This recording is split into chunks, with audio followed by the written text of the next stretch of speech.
L'Éternel les anéantira dans sa colère, et le feu les dévorera. Ici, l'appellation « Éternel » apparaît soudainement. Cela souligne une fois de plus que le Messie Jésus, le juge, est l'Éternel Dieu lui-même.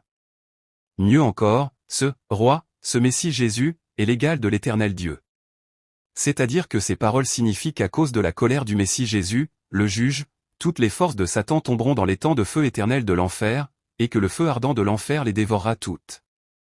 En d'autres termes, tous ceux qui ne croient pas au mérite du sang de Jésus-Christ tomberont dans les temps de feu éternel de l'enfer et y souffriront éternellement. Tu feras périr leurs fruits de la terre, et leur postérité d'entre les fils de l'homme.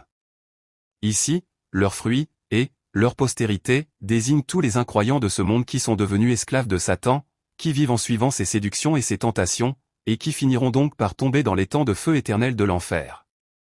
De plus, ici, la terre fait référence aux nouveaux cieux et à la nouvelle terre qui seront donnés à la fin du monde, c'est-à-dire au royaume des cieux, et ici, l'homme, ou la vie, fait référence aux citoyens célestes qui entreront dans ce royaume. C'est-à-dire que la postérité de Satan, les incroyants, périront tous éternellement à cause du jugement du Messie Jésus.